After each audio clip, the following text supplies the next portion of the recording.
This video is going to be about how the brain is involved in self-concept and self-presentation. Now, first of all, very importantly, I can't get to my notes because someone's in the way. Have you met Nandor the Relentless yet? That's my assistant. All right, he's taking a nap on my notes, so I had to move him. All right, buddy. Is it nap time?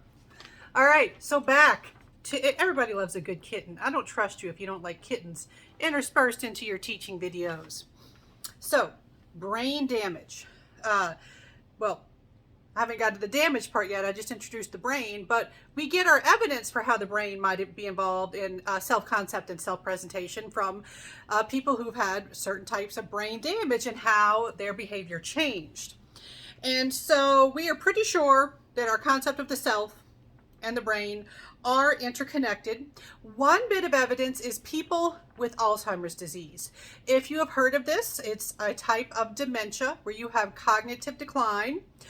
Most people who get Alzheimer's, they get it late in life, after age 70. There are some exceptions, but they have a gradual decline in their mental capabilities, including their concept of self. One of the most interesting bits of evidence from those with Alzheimer's is that they eventually can't pass the mirror recognition test. Remember, this is something that toddlers between 18 and 24 months can pass. They can see the mark on their face and say, oh, look at me in the mirror with the mark on my face. I should try to wipe that off. We do the mirror recognition test with those with Alzheimer's. After a certain point with their deterioration, they don't recognize that that's them in the mirror. They don't try to wipe the mark off. Right, so that's one bit of evidence. And if you don't know, the Alzheimer's, it is a gradual deterioration in the brain. So that's a type of brain damage that's been linked to some kind of a change in self-concept. And then one really striking bit of evidence comes from a famous case study called Phineas Gage. Now, I do have a separate video on Phineas Gage that I'm going to link to for my students on their course information page. And then I'll put the link in the description to this video. And so lots of classes cover something about Phineas Gage because we learned so much from him. And what we learned from him is he got brain damage and then his behavior changed and we noticed what changed. So Phineas Gage was a railroad worker and he was working with dynamite, and the iron rod, the tamping rod that he was using when there was an explosion, it pierced his head.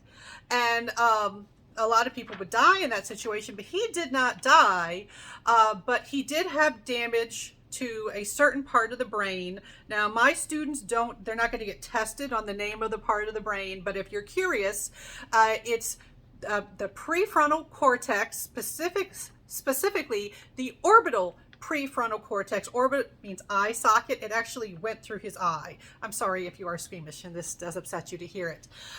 So he did survive, but his personality changed and a lot of important things about his behavior changed. Now, Phineas Gage was a responsible guy. He was the foreman, he was the leader, he was the head, he was known for being calm, for being responsible. He was a leader. He was good at managing people. After his injury, he had okay memory, so he had cognitive skills in the form of having intact memory, but he lost his skills at impression management. We've talked about impression management before. When you kind of use your filter to keep yourself from saying certain things that might offend people or saying things that people are going to like for you to say. He didn't do that. He kind of did what he wanted. He didn't have impression management. And he became very impulsive. Again, sort of lacking that filter. We tend to kind of do filtering in our behavior in presenting our best self to people. We don't say every thought that comes to our mind. Some people with certain conditions like ADHD or people on the autism spectrum may struggle with impression management because of the difficulties with using that filter. But Phineas Gage, from his brain damage, we saw differences in how he presented himself to others. He also lost self-insight. So he lacked impression management. He was more impulsive and he lacked self-insight. He was not very good at recognizing when he was offending people or how other people were viewing his behavior, his actions.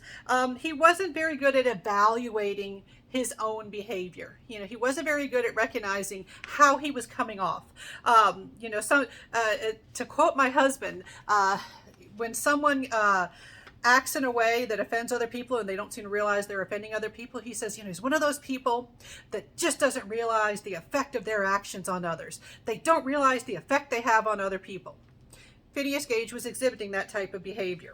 So this was one of those first bits of evidence that a specific part of the brain could be involved in our sense of self or how we present ourselves to others. We've had other evidence since then, but that was very important information that, hey, the brain is involved in this important skill. All right. We now know that different regions of the brain are involved in all sorts of different skills. And so Phineas Gage is often included in any class that goes over the brain and brain specialization of abilities. All right. But one area where he did lose abilities was in the sense of self.